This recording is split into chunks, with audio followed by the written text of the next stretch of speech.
Estimados amigos de ESPN Knockout, Carlos Irusta los saluda para traerles a ustedes el recuerdo de una pelea que quedó en la historia del boxeo, en los anales del pugilismo, como la masacre del día de San Valentín. Como todos sabemos, el 14 de febrero es el Día de los Enamorados, pero no siempre se lo recuerda por razones de amor, sino también en el caso del boxeo porque se recuerda una de las peleas más dramáticas de la categoría de los pesos medianos que se celebró justamente un 14 de febrero del año 1951 en el Chicago Stadium de Estados Unidos, obviamente, ante casi 15.000 personas. Jake LaMotta, conocido también por el Toro del Bronx, ya en ese momento era campeón del mundo de la categoría de los pesos medianos. Había obtenido la corona frente a Marcel Cerdan y esa noche enfrentaba lo que fue la sexta y última pelea entre ambos al gran Ray Sugar Robinson. Una rivalidad que se extendió, incluyendo la pelea que vamos a evocar ahora, a lo largo de 6 combates, de los cuales solamente uno pudo ganar el toro salvaje. Sin embargo, más allá de los números y los resultados, era muy atractivo verlos porque eran dos estilos totalmente diferentes, dos personalidades distintas y al mismo tiempo una generación de enfrentamiento, de combate, de drama y de todo lo que puede rodear a una gran pelea que superaba cualquier tipo de expectativas. Por eso, más allá del resultado, el tema era verlos en acción, una vez más, en este caso ya con el aditamento de que Robinson subía al ring como retador y la Mota como campeón. Era su tercera defensa, ya lo dijimos, y fue una pelea que quedó en la historia porque Robinson no solamente le ganó a la Mota una vez más, sino que además, y esto se prolongó hasta el 13º asalto, dándole una verdadera paliza. Sin embargo, el toro salvaje, que era conocido, entre otras cosas, justamente por su agresividad, por su temperamento, por su gran personalidad, siguió dando batalla hasta el final, a tal punto que parecía empeñado en por lo menos terminar de pie y por lo menos no recibir ninguna caída. Por supuesto que la cosa fue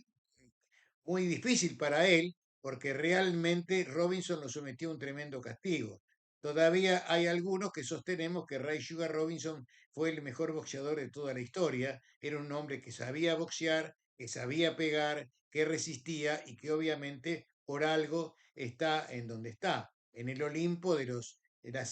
selectos campeones del mundo que prácticamente no admiten discusión. Lo cierto del caso es que la Mota no solamente resistió, no solamente aguantó, sino que siguió dándole pelea de igual a igual, a pesar de que a través de los rounds y de los puntos iba ganando Ray Sugar Robinson, que de esa manera iba a lograr recuperar su campeonato del mundo. Estamos hablando de los años 50, años dorados para el boxeo, sobre todo en la categoría de los pesos medianos. Estamos hablando de justamente una de las divisiones más atractivas de la historia, después de los pesados, sobre todo en esa época, y estamos hablando de dos boxeadores que obviamente han hecho historia. De hecho, ustedes seguramente lo recordarán, La Mota fue protagonista principal, su personaje, por supuesto, de El Toro Salvaje, la película de Martin Scorsese que dirigió Scorsese y en la que actuó Robert De Niro, que estuvo conviviendo mucho con este toro salvaje, que además tuvo grandes complicaciones porque confesó que había entregado una pelea con tal de llegar al campeonato del mundo. En esa época solamente regía la NBA, National Boxing Association, lo que permitía que había un solo campeón por división, pero que al mismo tiempo para llegar a esa pelea a veces había que hacer concesiones porque había gente detrás de la NBA que manejaba no solamente los rankings, sino también las peleas. Para la Mota, llegar a pelear por el campeonato del mundo le significó primero entregar un combate. Esto de un solo régimen, de una sola entidad, de un solo promotor, a veces hace recordar de que todo tiempo pasado no solamente no fue mejor, sino que a veces también la historia puede repetirse. No sé si nos entendemos. Pero volvamos a aquella noche en el Chicago Stadium. El referí, que fue Frank Sicora, por supuesto, tenía un concepto muy distinto al boxeo de hoy. Uno podía seguir pegando y pegando y hasta pegando en el suelo si hacía falta, porque en definitiva nadie paraba así nomás una pelea. Pero lo cierto del caso es que, muy lastimado,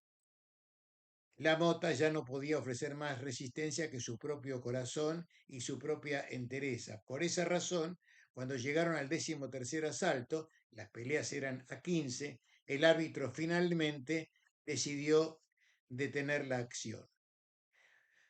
Cuenta la historia y también mezcla la leyenda, por supuesto, que cuando la Mota pierde, lo encara a Ray Robinson y mirándolo a los ojos le dice, viste que no me pudiste noquear, no me pudiste tirar, agregándole algún recuerdo para su mamá. La Mota, que pasó a la historia en una forma ambivalente, porque por un lado fue un gran peleador y por el otro lado tuvo esa mancha de haber entregado una pelea, no fue el único, por cierto, en esa época, esa noche cayó a su manera, perdió a su forma, o sea, aguantando un tremendo castigo ante un hombre que como Ray Robinson tenía una habilidad especial para conectar golpes y no desperdiciar muchos. Era un tremendo